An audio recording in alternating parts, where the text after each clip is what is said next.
Yo voy a pedir a los demás que hagamos una oración para que la palabra que Dios ha puesto en mi corazón hoy compartir con todos ustedes sea de bendición, y tanto los niños que están en sus clases como nosotros que estamos aquí y los que están al otro lado sean bendecidos y ministrados con esta palabra que vamos a compartir en el día de hoy. Oramos al Señor.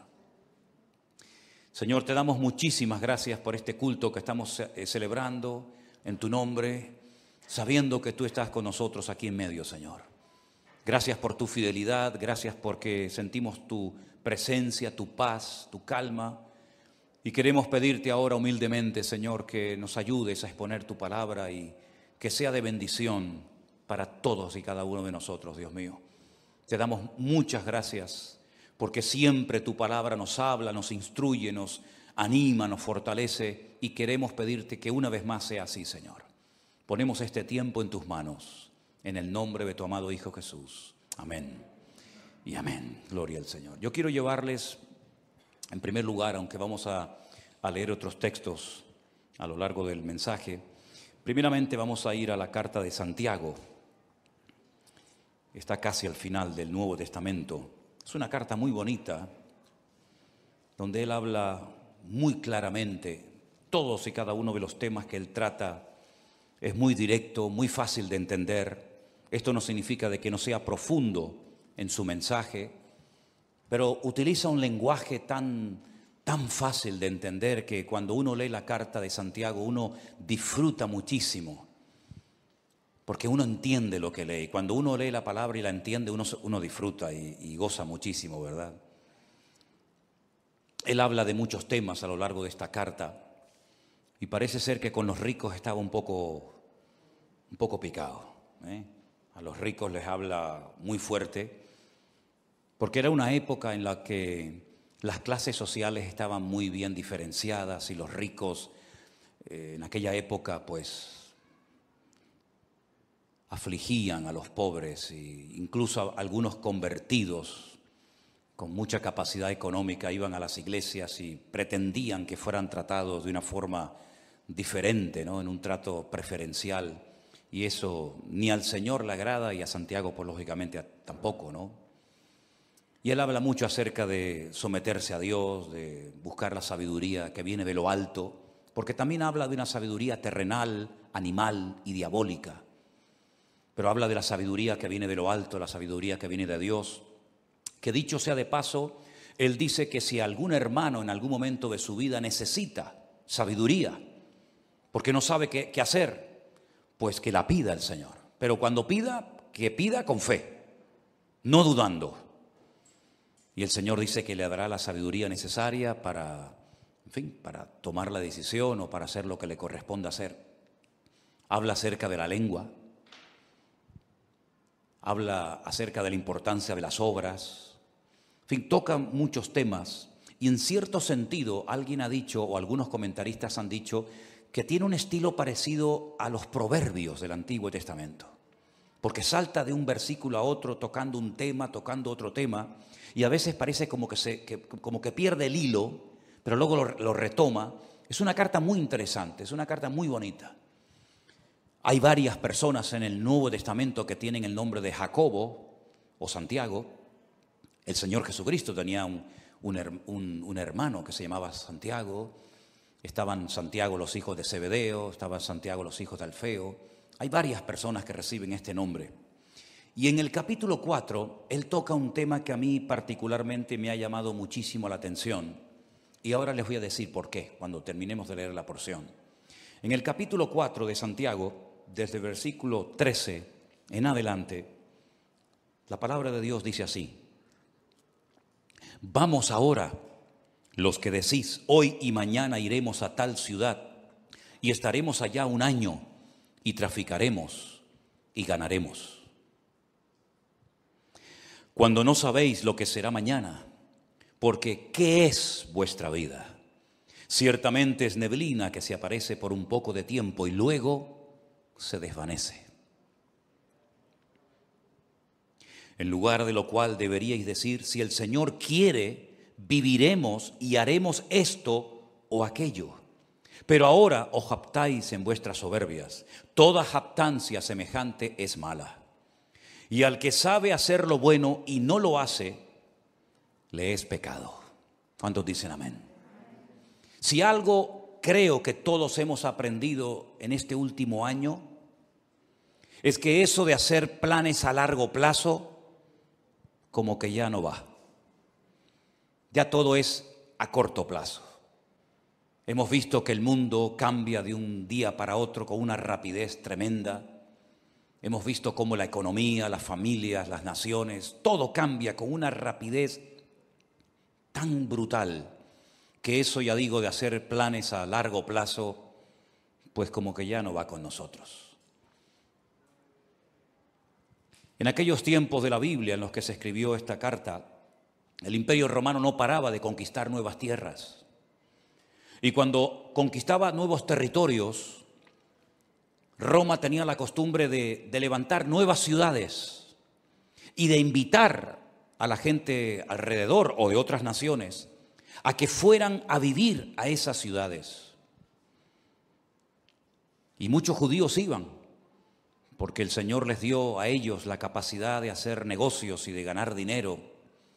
Y muchos judíos iban a esas ciudades recién inauguradas para empezar una vida nueva. Y hacían planes, sobre todo con el objetivo, con la intención de ganar dinero, de hacerse ricos rápidamente, porque montarían el primer negocio de lo que fuera y lógicamente la gente tendría que recurrir a él para comprar lo que fuera. Y Santiago, observando la costumbre que había en aquella época de buscar nuevos territorios, nuevos lugares para empezar una vida nueva y ganar dinero rápidamente, fácilmente, dirige estas palabras específicamente a ese tipo de personas. Esas personas que hacían planes sin consultar con Dios. Esas personas que hacían planes a largo plazo y no metían a Dios en sus planes, sino que tenían como una especie de agenda, pero Dios no aparecía por ninguna parte. Y hay una clarísima advertencia para nosotros los creyentes hoy en día acerca de no hacer planes a largo plazo, porque es perder el tiempo y sobre todo cuando no consultamos con Dios podemos correr graves peligros. ¿Qué es la vida? Es el título del mensaje de hoy. Santiago dice que la vida es como una neblina que aparece por un poco de tiempo y cuando te das cuenta se ha desvanecido y se ha ido para siempre. La semana pasada fui a un tanatorio a darle la despedida a un hermano mucho más joven que yo, que tuvimos la oportunidad de conocerlo con 14 años y llevarlo a los pies de Cristo, y por un tumor que tenía en su cabeza, pues ya en este momento no está entre nosotros, sino que está en la presencia del Señor. Y algunos de ustedes lo conocieron, porque durante algún tiempo fue el batería de esta congregación, de esta iglesia, nuestro hermano Santi, que partía a la presencia del Señor la semana pasada. Y uno dice, Señor, una persona joven, una persona tan noble, ya no está entre nosotros, ¿verdad? La última vez que lo vi, me lo encontré en un centro comercial junto con su esposa. Nos saludamos y me pidió allí en el pasillo de ese centro comercial que orara por él. Y esa fue la última vez que lo vi. Y la próxima vez cuando supe algo de él es que ya no estaba entre nosotros. Y uno se queda como sorprendido, ¿verdad? Lo rápido que le pasó la vida a este hermano. Pero esta semana, una hermana desde Bélgica, un matrimonio precioso con su niño, que han viajado en varias ocasiones con nosotros a Israel, me mandaba un WhatsApp pidiéndome oración por su marido, que necesitaba urgentemente un milagro en su vida. Lo llamé, él está en el hospital, o estaba en el hospital, hicimos una videollamada, nos vimos y le han diagnosticado un cáncer y le han dado 3 meses de vida. Un hermano que fue al médico, se encontraba mal y el médico le dijo, esto es lo que tienes y no hay nada que hacer. Y pensando en todo esto, leyendo estos versículos, yo decía, Señor, hacer planes hoy en día a largo plazo, ¿para qué sirve? Si capaz que hoy es el último culto que estamos aquí. ¿Quién sabe lo que nos depara la vida? ¿Quién sabe cuánto tiempo nos queda? ¿Quién sabe si algunos de los que están aquí tal vez no llegaremos a fin de año? Solamente Dios lo sabe. Él es el que da la vida y el que la quita cuando quiere y como quiere. Y muchas veces observo a creyentes cómo oran, cómo organizan su vida, y me doy cuenta de que sin darnos cuenta podemos caer en el error de hacer planes y proyectos y llenar la agenda con actividades. Pero, por supuesto, si Dios quiere, llevaremos a cabo esos planes, porque si Dios dice no, por más que nos empeñemos, no tiene ningún sentido. Estaba leyendo algunos versículos donde Pablo abre su corazón, por ejemplo, a los hermanos de la iglesia de Corinto, y les cuenta sus planes, y les dice, voy a ir aquí, voy a ir allá, y quiero hacer esto, y quiero hacer aquello. Y hay un momento en la carta de Pablo a los Corintios que les dice, iré pronto a vosotros si el Señor quiere. Me impactó mucho esa forma de hablar de Pablo. Yo iré pronto a vosotros, pero siempre y cuando el Señor quiera. Primera de Corintios 4:19. Más adelante en la misma carta dice, porque no quiero veros ahora de paso, pues espero estar con vosotros algún tiempo, si el Señor lo permite. Primera de Corintios 16:7. Un varón de Dios, un hombre con unos dones y unas habilidades ministeriales tremendas, pero él sabía perfectamente que si el Señor no permitía, si el Señor no quería que fuera a Corinto, a Macedonia, a Éfeso, a donde fuera, no iba a ir por muchos planes que tuviera. Y esa es la mentalidad con la que nosotros tenemos que movernos hoy en día. No vamos a hacer planes sin consultar con Dios, porque ya el Señor nos ha demostrado clarísimamente que la vida es muy corta y que eso de hacer planes a largo plazo no tiene ningún sentido. Eso no significa de que vamos a vivir muertos de miedo. Eso no significa de que vamos a estar inactivos y con una inseguridad constante y permanente en nuestra vida, ni muchísimo menos. El miedo no es de Dios. La inactividad no es la voluntad de Dios para nadie. Y vivir con inseguridad constante y permanente, menos todavía. Una cosa es que sepamos que el tiempo está en las manos del Señor y otra cosa es que vivamos con miedo, inseguros, de brazos cruzados. Nada que ver en absoluto. El futuro no está en nuestras manos. No controlamos el factor tiempo. ¿Saben ustedes, hermanos, que hay 533 versículos en la Biblia que hablan acerca de la importancia del tiempo? 533 versículos. Y hay un capítulo casi entero, que es el famoso capítulo 3 del libro de Eclesiastés, donde en 29 ocasiones diferentes Salomón utiliza la palabra et, que es la palabra tiempo. Y él dice que en la vida tenemos que mentalizarnos, estar preparados y reconocer que en la vida hay tiempo prácticamente para todo. Tiempo para morir, tiempo para vivir, para morir, tiempo para sembrar, tiempo para cosechar, tiempo para reír y pasarlo bien y tiempo también para llorar. Y él habla en 29 ocasiones de distintas circunstancias o situaciones en la vida en las que nos vamos a encontrar, porque prácticamente tendremos tiempo para todo. Me llama mucho la atención que Pablo le da mucha importancia al factor del tiempo y llega a decir, aprovechar bien el tiempo, porque los días son malos. También Salomón en esos proverbios, tantos que escribió, hay uno que aprendí hace muchos años que es el 27:1, que dice, no os jactéis del día de mañana, porque no sabes qué traerá de sí el día. No te jactes, como diciendo, bueno, yo controlo el presente, el mañana y el pasado mañana. No te jactes, no hables así, porque tú no sabes lo que va a traer el mañana. El mismo Señor Jesucristo nos enseñó en el Sermón del Monte que no tenemos que estar afanados ni preocupados por el día de mañana, sino que basta a cada día su propio afán. ¿Cuántos dicen amén? Estamos viviendo estos días con mucha expectativa y viendo a ver qué es lo que termina de suceder en este país de Kabul, de Afganistán, cuya capital es Kabul, ¿verdad? Donde hay una especie de calma tensa. Cualquier cosa puede ocurrir en cualquier momento. Fíjense la cantidad de miles y de miles de personas que están desesperadas, tratando de salir como sea de ese infierno. Y creo que fue ayer o antes de ayer, un terrorista suicida se metió en medio de esa multitud y se explotó y murieron 170 personas. Personas que jamás en la vida se les hubiera ocurrido que estando en aquel lugar esperando un avión, una salida, ese iba a ser el último día de su vida. Incluso algunos soldados que estaban ya a punto de salir para su país también perdieron la vida. No somos dueños de la vida, no somos dueños del mañana.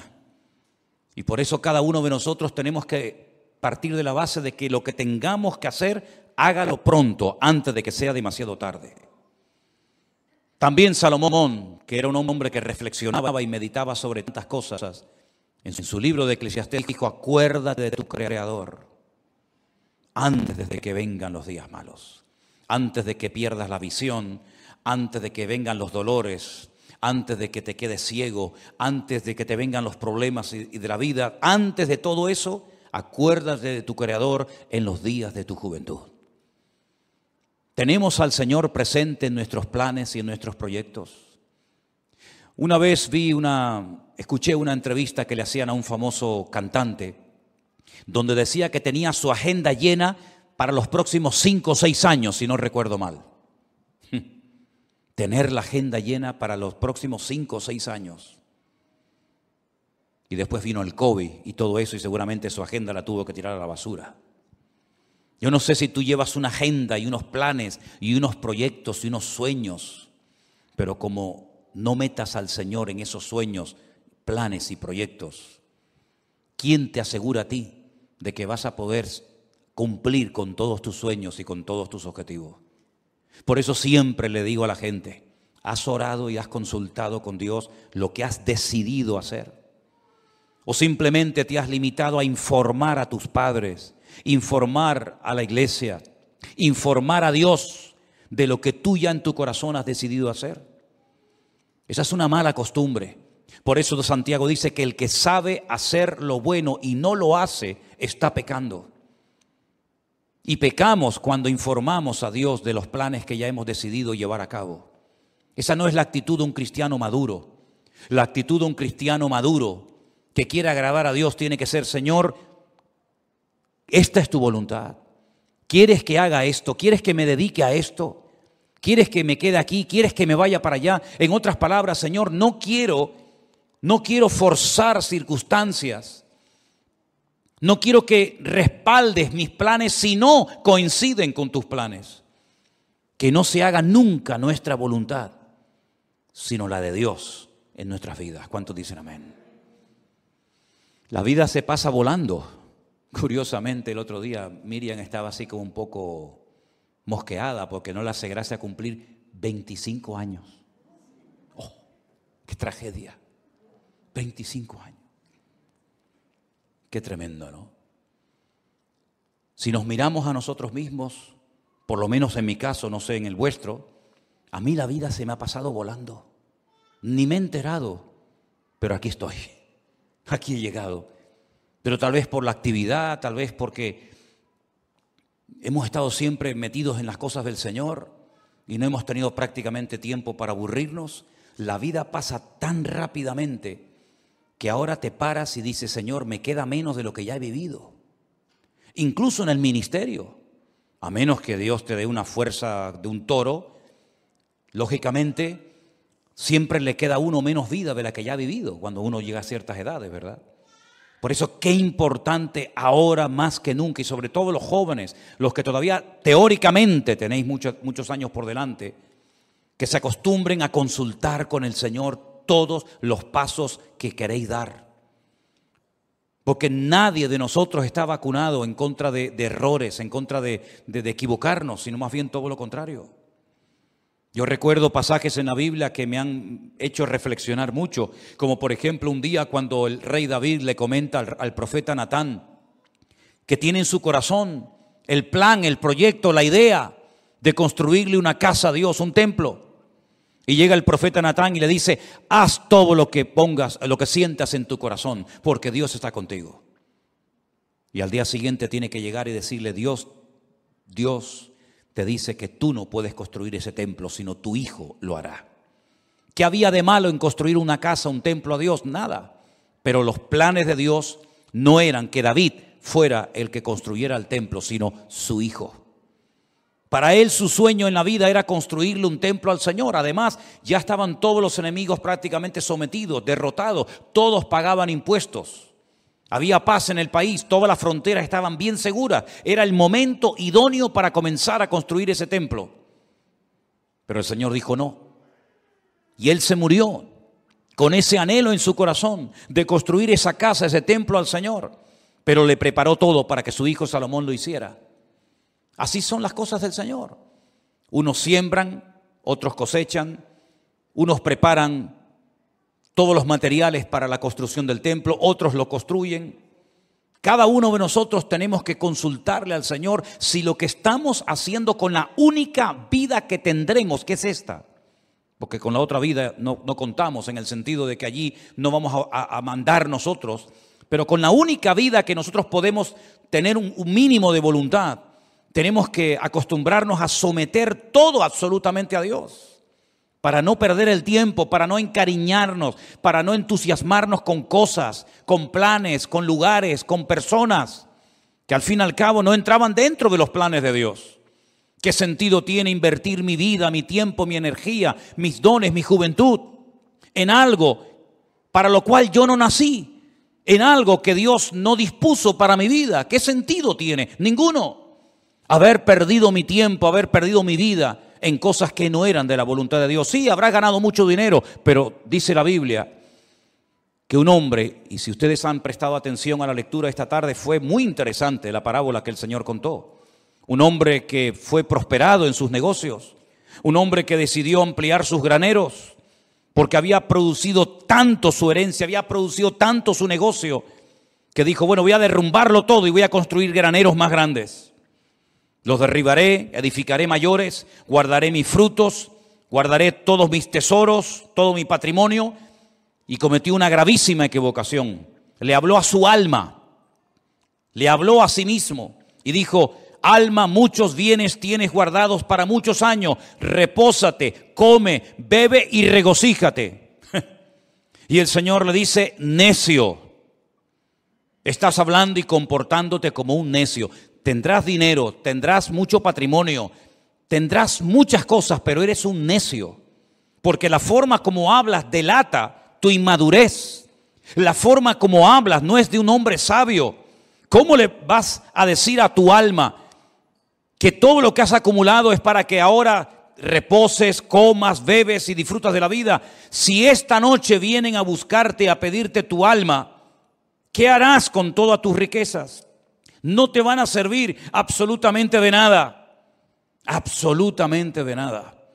Dice: así es el que hace para sí tesoro, pero no es rico para con Dios.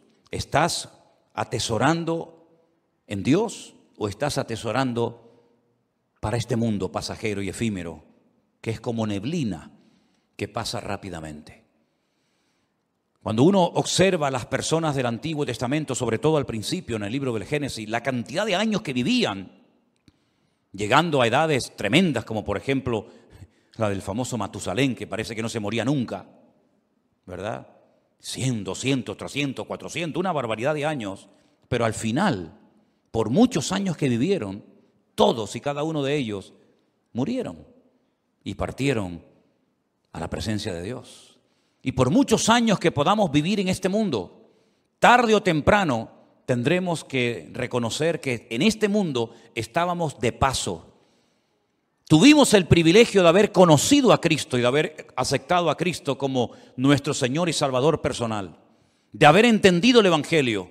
Pero no solamente eso es importante, sino una vez que yo me he convertido, lo cual no es fruto de la casualidad, sino del plan de Dios para mi vida, como aquel sabio hombre, tenemos que decirle al Señor, y ahora que soy salvo, ahora que he entendido el Evangelio, cuando hay millones y millones de personas en el mundo que no saben ni quién eres, jamás en la vida han tenido una Biblia en la mano, y yo dentro de toda esa multitud enorme de personas te he conocido, he entendido la palabra, tengo la Biblia conmigo cada día, ahora ¿qué quieres que yo haga? Porque sería absurdo y necio por nuestra parte pensar que me he convertido para nada. Simplemente para no irme al infierno, simplemente para ir a la presencia del Señor. Y el tiempo desde que me convertí hasta que vaya a la presencia del Señor, ¿qué hago? Puede ser que en algunos casos algunos tienen que seguir haciendo y dedicándose a lo que hicieron antes de convertirse, no digo que no. Pero por ejemplo el apóstol Pablo o Saulo de Tarso recién convertido tuvo el valor de preguntarle al Señor, ¿qué quieres que haga? Porque teóricamente, lo humanamente, lo lógico hubiera sido volver a Jerusalén, contarle a los que te enviaron que tuviste una experiencia que te cambió la vida y seguir con tu tradición, con tu ley, con tu mundo de rabino, etcétera, etcétera. Pero fue valiente y se atrevió a decirle a Dios, ¿y ahora qué quieres que haga? Y el Señor le dijo, entra en la ciudad y se te dirá lo que debes de hacer. No le habló un ángel, no le habló Dios con una voz audible revelándole el plan para su vida, pero Dios utilizó a un hombre fiel que estaba viviendo en aquella ciudad que se llamaba Ananías. Y Ananías fue, oró por él y le dijo, hermano Saulo, esto y esto es lo que Dios quiere que hagas con tu vida. ¿Tú has tenido esa segunda experiencia? ¿O has tenido solamente la experiencia de haber nacido de nuevo, gloria a Dios por ella? ¿O has tenido la segunda experiencia de decir, no solamente me convertí, sino que además esperé en el Señor y el Señor me reveló cuál era su voluntad para mi vida? Yo sí la tuve, tanto la primera como la segunda. Le dije una noche al Señor, muy joven, ¿qué quieres hacer con mi vida? Y Él puso en mi corazón y las puertas se me abrieron y las circunstancias se dieron para que yo me preparara.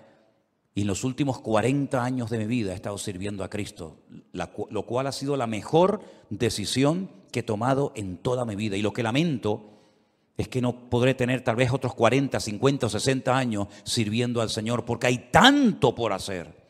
Hay tantas vidas que aún no han conocido a Cristo. Hay tanta palabra que aún queda por enseñar. Pero gloria al Señor que en la Biblia vemos que uno moría y Dios automáticamente levantaba a otro. Me imagino que para el pueblo de Israel habrá sido una tragedia, una pérdida tremenda el haber perdido a Moisés, porque además ni pudieron enterrarlo, porque se fue una mañana a orar al monte y nunca más volvió, porque dice que Dios lo enterró y nadie sabe dónde Dios lo metió. Y me imagino que algunos habrán dicho, ¿y ahora qué hacemos? El Señor levantó a otro hombre llamado Josué. Amén, hermanos.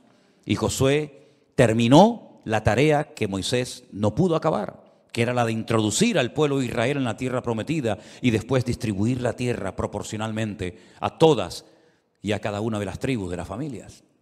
Y cuando muere Elías, aquel hombre valiente, aquel hombre que Dios usó tanto, alguien habrá dicho, bueno, ¿y ahora? ¿Ahora cómo Dios nos va a hablar si no hay nadie? Claro que había alguien. Dios levantó a un Eliseo. La tragedia fue que cuando murió Eliseo no hubo otro que se levantara como él. Y hoy en día tenemos que partir de la base de que nos complementamos los unos a los otros. Y uno llega hasta un punto y el otro sigue de ese punto al siguiente y así sucesivamente. Y tenemos que pedirle al Señor, Señor, ¿para qué me has traído a este país? ¿Para qué me has traído a esta iglesia? ¿Por qué he conocido este ministerio? ¿Por qué te he conocido a ti? El otro día paseando por la calle, oía a algunas personas hablar y conversaciones y yo decía, Señor, no sé cómo hoy en día hay gente que es capaz de vivir sin Dios. Vidas huecas, vidas vacías, no tienen tema de conversación, siempre hablan de lo mismo. Pones la televisión y llega un momento que dices, Dios mío, me siento como un bicho raro. Todo lo que oigo es como en otra frecuencia completamente diferente a la que nos tenemos que mover los creyentes. Vemos una necesidad tremenda en Afganistán. Bueno, yo no hablo el idioma de ellos, ni mucho menos, pero hasta te entran las ganas de decir, Dios mío, me gustaría ir para allá para poder evangelizarles y poder hablarles de Cristo, ¿no? Y como Afganistán hay 20.000 lugares en el mundo donde hay tanta necesidad de tanta gente que no conoce al Señor. Y después, por otra parte, te encuentras a un montón de creyentes aburridos, que no le encuentran sentido a su vida. Creyentes que pasan los días, las semanas, los meses y los años, y cuando no le duele aquí, le duele allá, y cuando no le duele allá, le duele por allá, y siempre soy yo, mi necesidad, mi economía, mi dolor, mi artrosis, mi artritis, mi no sé qué. Y yo digo, pero Dios mío, ¿cuándo nos vamos a dar cuenta de que no estamos en esta vida para perder el tiempo? Sino que estamos en esta vida para cumplir con el propósito por el cual tú permitiste que yo naciera y volviera a nacer de nuevo al conocerte a ti. ¿Qué es la vida? Neblina, lo dice bien claramente la palabra de Dios. Es una neblina. Cuando te das cuenta, llegas a los 25, a los 30, a los 40, a los 50, a los 60, a los 70, a los 80 y vamos a parar ahí. Y uno dice, ¿y qué son 80 años? ¿Qué son 90 años? Me acuerdo un día fui a ver a mi abuelo en los últimos días ya de vida que le quedaban. 106 años tenía en ese momento cuando hablé con él y se me queda mirando y me dice, ¿y yo por qué vivo tanto? ¿Por qué vivo tanto? No me muero nunca, me dice. He enterrado a todos mis amigos, he enterrado a montones de gente. Y se cumplió aquello que decía mi padre, el viejo, el abuelo nos va a enterrar a todos, porque todos se morían menos él. Pero al final murió, se le acabó la pila. Y uno dice, madre mía, 106 años. ¿Y qué son 106 años? No es nada, es neblina que pasó. Duró un poco más la neblina ese día, pero al final la neblina terminó también disolviéndose. Hay un versículo en la Biblia, en el libro de Eclesiastés, vengan conmigo por favor al capítulo 3, muy interesante, donde Salomón, reflexionando acerca de lo que es la vida, las distintas circunstancias, momentos y experiencias que vamos a tener, él dice lo siguiente: ¿qué provecho tiene el que trabaja de aquello en que se afana? Eclesiastés 3:9. ¿Qué provecho tiene? ¿Cuál es el objetivo? ¿Cuál es la finalidad de aquello en lo que me afano? Dice Salomón, yo he visto el trabajo que Dios ha dado a los hijos de los hombres para que se ocupen de él. Todo lo hizo hermoso en su tiempo y ha puesto eternidad en el corazón de ellos, sin que alcance el hombre a entender la obra que ha hecho Dios desde el principio hasta el fin. Yo he conocido que no hay para ellos cosa mejor que alegrarse y hacer bien en su vida. Y también que es don de Dios que todo hombre coma y bebe y goce el bien de toda su labor. He entendido que todo lo que Dios hace será perpetuo. Sobre aquello no se añadirá ni de ello se disminuirá, y lo hace Dios para que delante de él teman los hombres. Aquello que fue, ya es, y lo que ha de ser fue ya, y Dios restaura lo que pasó. Es como un círculo, ¿verdad? Unos van, unos vienen, unos mueren, unos nacen. Pero las lecciones que el Señor ha grabado a fuego en nuestros corazones en este último año, creo que no tenemos que olvidarlas nunca en la vida. Dios nos está dando oportunidades hoy en día más que nunca para que podamos hacer lo más importante que podemos hacer, que es servir a Dios, servir a su obra y dar la vida en rescate por muchos. ¿Cuántos dicen amén? Nadie de los que están aquí en esta tarde que ha conocido el Evangelio tiene por qué sentirse inútil, que no sirve para nada, que no está capacitado, que no sabe. Déjense de excusas, hermanos. Todos y cada uno de los que estamos aquí hemos sido llamados específicamente por el Señor. Primero para que le conociéramos a Él. Pero ya le conoces, ya está, gloria a Dios. Ahora cada día nos esforzamos, leemos la palabra, estudiamos, oramos, nos congregamos. Eso es normal en la vida de cualquier creyente, el crecimiento, el desarrollo, la madurez, ¿verdad? Pero la actividad propia de cada miembro es insustituible. Nadie puede ocupar tu lugar en el cuerpo porque cada uno de nosotros tenemos una función que cumplir. Y la Biblia dice que una iglesia sana es cuando cada miembro reconoce para qué está en ese cuerpo, cuál es su función y cuál no es su función. A veces veo gente que se quiere dedicar a lo que Dios no lo ha capacitado, en vez de dedicarse y ocuparse a lo que Dios sí le ha capacitado. No tienen que imitar a nadie, no tienen que frustrarse diciendo, a mí me gustaría cantar o predicar o hacer o ser como aquella otra persona. No, porque no es así como tenemos que movernos en el reino. Tenemos que decirle al Señor, Señor, ¿cuál es mi función? Y dice la Biblia que hay miembros en el cuerpo que parece que no sirven para nada, pero a la hora de la verdad son a veces los más necesarios. Y hoy en día necesitamos un ejército de hombres y mujeres que pasen tiempo orando a Dios. Hay tantas necesidades. Una de las cosas que más me golpea el alma cada día es cuando recibimos cientos de peticiones de auténticas tragedias, de niños que se están muriendo, de familias destrozadas, de gente que le han diagnosticado un cáncer, de gente que se encuentra, y es todos los días, peticiones y peticiones y peticiones, y necesitamos un ejército de personas que tomen conciencia de la realidad del mundo espiritual. El mundo espiritual está cambiando de una forma galopante, tremenda, y espero equivocarme en lo que voy a decir, el tiempo lo dirá. Pero probablemente cambios aún más brutales, más bruscos que los que hemos experimentado en este último año están en el horizonte. Desde hace años, simplemente para ponerles un pequeño ejemplo, desde hace años Israel viene advirtiendo al mundo del peligro de que una nación árabe se haga con armas atómicas. No hay ninguna nación árabe hoy en día en el mundo que disponga de armamento nuclear, ninguna. Pero hay una que Israel viene años diciendo están preparándose para tener su armamento nuclear, y me refiero concretamente a Irán, la antigua Persia. El Estado Mayor del Ejército de Israel acaba de anunciar hace unos días algo que muchas veces no aparece en los medios de comunicación, que en menos de 2 meses se calcula que Irán ya puede tener su armamento nuclear preparado y dispuesto. ¿No les ha sorprendido la velocidad y lo rápido con lo que están saliendo los soldados norteamericanos, por ejemplo, de Afganistán, donde han estado 20 años? ¿Por qué tanta prisa? ¿Por qué tanto apuro? Parece que hay que salir ya. ¿No lo podían haber hecho hace años de una forma más escalonada, mejor organizada? ¿Por qué tanto aprisa? Porque Estados Unidos no puede permitirse el lujo de tener a 400,000 soldados en un país haciendo prácticamente nada, sabiendo lo que se viene encima. Israel se está preparando para atacar Irán. No puede esperar que Irán le ataque, porque si Irán le ataca, lo destruye.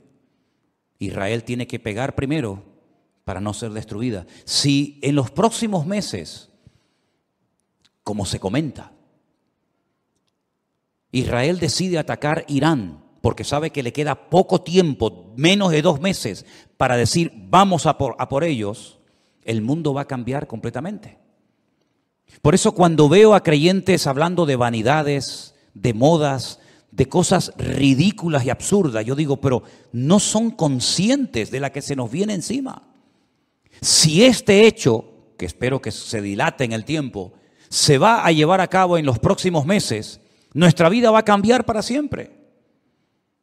Y puede ser el inicio perfectamente de una tercera guerra mundial, donde se van a utilizar una serie de armas que no se han utilizado jamás, y donde los bloques bien posicionados, los chinos, los rusos, los árabes, Occidente, Oriente, ya cada uno sabe dónde colocarse y qué fichas mover en el tablero. Por eso lo que tengamos que hacer, queridos hermanos, vamos a hacerlo pronto, porque el tiempo se acorta y no hay tiempo que perder.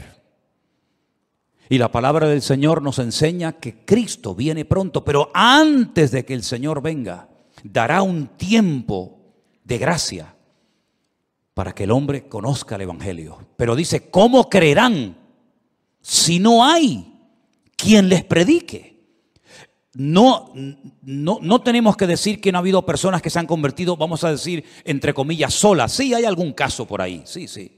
Alguna persona que se compra una Biblia, que viene a una iglesia, sí, pero son los menos. El sistema de Dios es que la iglesia se ponga las pilas y predique el evangelio a tiempo y fuera de tiempo. Y la Biblia dice que antes de la venida del Señor habrán una serie de señales que ya se están dando y que probablemente muchos de nosotros las veamos y por lo tanto ya no hay tiempo que perder. Sé sabio con la utilización de tus recursos económicos. Sé sabio con tu tiempo. Organízate de tal manera de que tengas tiempo para estudiar las profecías, para prepararte, para servir al Señor. Y mira, y cualquiera, sea pastor o no sea pastor, lleves un año, lleves poco tiempo, cualquiera puede ir a una librería cristiana y comprar 100, 200 Nuevos Testamentos, Biblias, y salir por el barrio un día y regalárselas a esos jóvenes que están ahí en la calle, o al señor que está en el bar que saludas todos los días. Cualquiera de nosotros puede acercarse a una persona y decirle, oye, mira, quiero regalarte algo que te va a venir muy bien, un libro, una Biblia, un Nuevo Testamento, invitarlo un día al culto, darle una tarjeta, que hay cientos de tarjetas todavía por ahí sin repartir, donde aparece la página web de la iglesia, los canales de Facebook y de YouTube, para que puedan escuchar la palabra de Dios. ¿Sabes cuántas miles? Y ya puedo hablar de miles, ¿Sabes cuántas miles de personas viendo las redes sociales se han reconciliado con el Señor y han conocido a Cristo como su Señor y Salvador personal en este último año? Es incontable el número. Es incontable. Me decía uno de los colaboradores que tenemos en Centroamérica, en Costa Rica, y dice, pastor, es imposible controlar esto, ya perdimos el control. Ya ni siquiera los grupos de WhatsApp nos sirven porque ya hemos llegado a un límite en el que ya ahora tenemos que comenzar a meter a la gente en otros sistemas porque ya el WhatsApp se nos ha quedado corto. Cientos y cientos y cientos y cientos, miles de personas. Me decía Priscila el otro día, que es una de las que atiende los correos, un promedio de 100 y pico correos cada día, ¿sí o no? Necesidades, peticiones, vengan para aquí, queremos bautizarnos, queremos casarnos, queremos abrir una iglesia, queremos que nos visiten todos los días. Por eso, mis queridos hermanos, no hay tiempo que perder. ¿Qué es la vida? Es neblina que se pasa, pero mientras estemos con vida, podemos ser útiles en las manos de nuestro Dios. Si usted se quiere dedicar a sus cosas sin tener en cuenta al Señor, sin meter al Señor en su agenda, Dios le bendiga. Pero necesitamos urgentemente de hombres y de mujeres que se tomen en serio este tiempo y que sepan que queda poco tiempo. Ya sé que es como un tópico, ¿no? La iglesia viene diciendo, los predicadores, los pastores, venimos diciendo hace años que queda poco tiempo, pero hermanos, hay que ser ciego, hay que ser una piedra para no darse cuenta de que nuestro mundo se está cayendo a pedazos. Cualquier momento que pongas la televisión te das cuenta de que el mundo está perdido. Sodoma y Gomorra está por todas partes.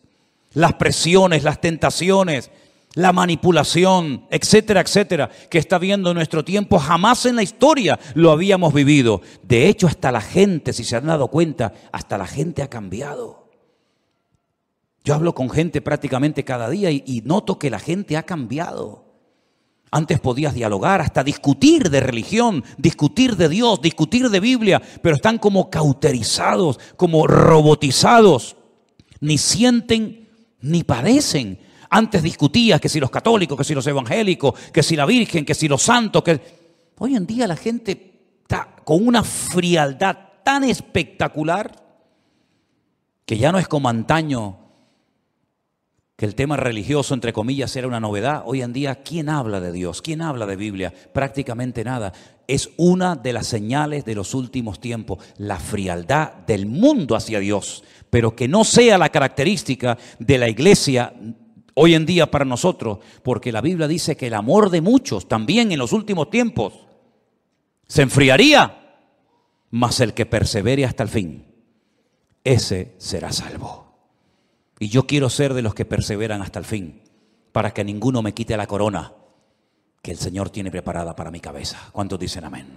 Cierra tus ojos ahí donde estás. ¿Qué es la vida?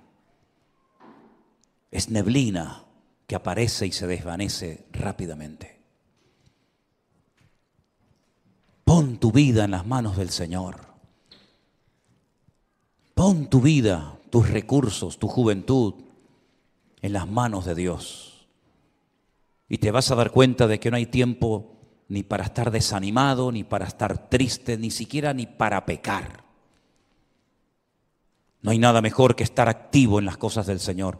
Si tu cabeza está todo el día pensando en lo material, todo el día pensando en lo económico, tienes un grave problema, querido hermano y hermana. Tienes un gravísimo problema. Si lo material te absorbe, si lo material te quita el sueño, si lo material te preocupa, quiere decir que no estás ocupado en las cosas del reino. Porque cuando uno está ocupado en las cosas del Señor, no está preocupado por nada ni por nadie. Y los tiempos en los cuales el Señor ha decidido que tú y yo vivamos son tiempos diferentes, muy parecidos a los tiempos de Noé, de violencia por todas partes, donde padres matan a sus hijos, donde se oyen pecados terribles que nunca antes se habían oído entre nosotros, de gente que hace locuras y le ha perdido el miedo a la muerte, le ha perdido el respeto a Dios. Y parece que cuanto más normas ponen, más fácil para algunos es quebrantarlas. Hay un endurecimiento, una frialdad, una soberbia, una arrogancia tan grande en la gente que se creen que porque tienen casa y coche y dinero y trabajo ya lo tienen todo. Y como la parábola que he contado en esta tarde, ¿de qué te sirve todo lo material si mañana te viene un infarto, si mañana te diagnostican un cáncer, si mañana te dicen que te quedan 2 o 3 meses de vida? ¿De qué te sirve el dinero? Dime, ¿de qué te va a servir? ¿De qué te va a servir tu carrera, tus estudios, tu coche, tu dinero, tu joya? De nada, de nada. Están muriendo gente por todas partes. Por todas partes está muriendo gente joven, gente mayor. Prepara tu vida, porque tarde o temprano tendrás que enfrentarte ante la realidad de que tu vida se acaba. Los ricos se mueren, y los pobres también, y los blancos, y los negros, y los cristianos, y los ateos se mueren. Es ley de vida, y por eso es muy importante que tú digas, ¿qué estoy haciendo con mi vida, con mis hijos? ¿Quién está atendiendo a mis hijos? ¿Qué están aprendiendo mis hijos en la escuela?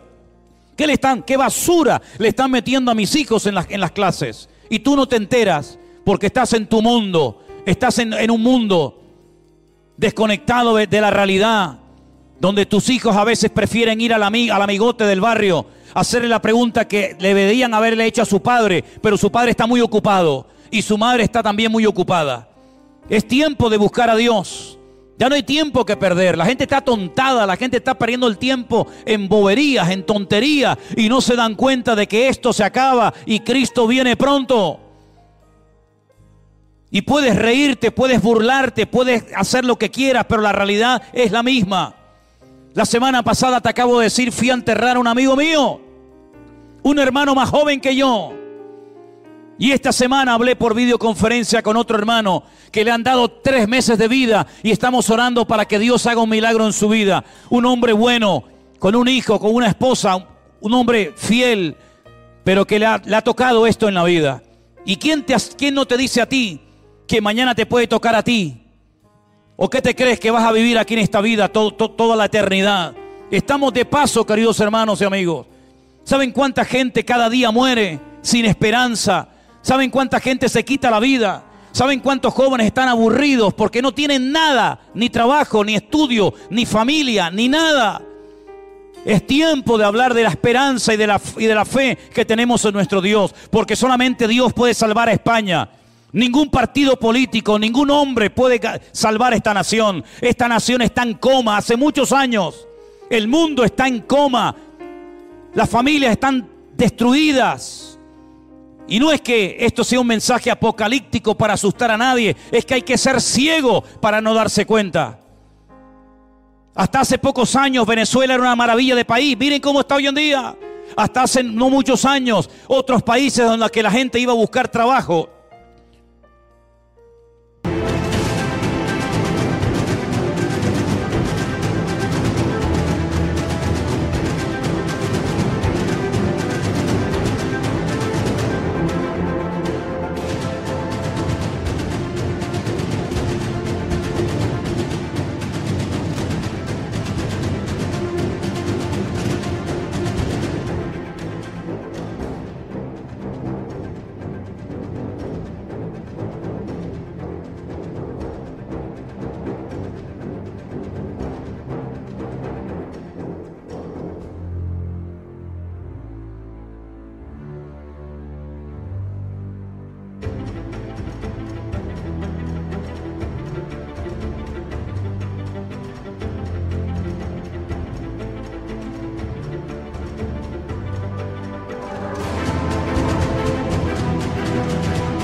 hoy en día están hechos pedazos y la gente desesperada por salir.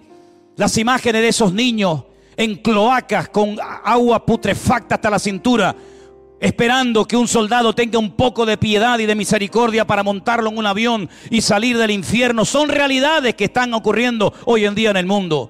La gente sigue pensando en el fútbol, la gente sigue pensando en sus vacaciones. Sigan jugando, sigan jugando.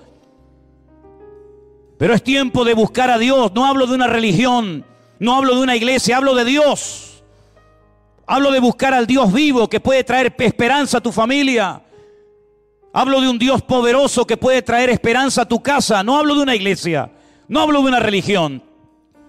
Hablo de un Dios que te amó tanto, que murió en la cruz para que tengamos esperanza y para que no nos muramos con una depresión, amargados de la vida.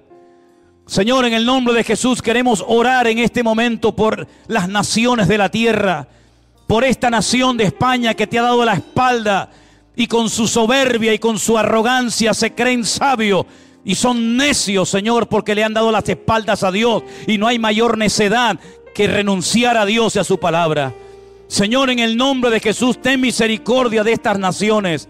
Usa a tu amada iglesia en este tiempo para que podamos en el nombre de Jesús llevar este mensaje de vida, de esperanza, de fe y de amor a miles de corazones que hoy están desesperados, que hoy no tienen ganas de vivir, sin trabajo, enfermos, desilusionados de la vida, hartos de todo.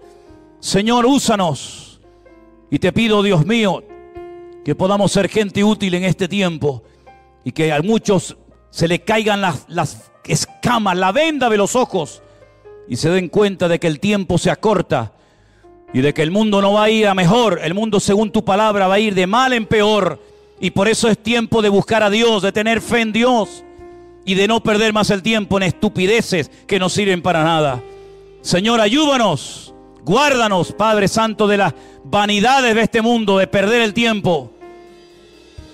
Y ayúdanos, Señor, a mantenernos firmes en la fe, en el nombre de tu amado Hijo Jesús. A ti la gloria y a ti la honra, en el nombre de Jesús. Bendito sea tu nombre.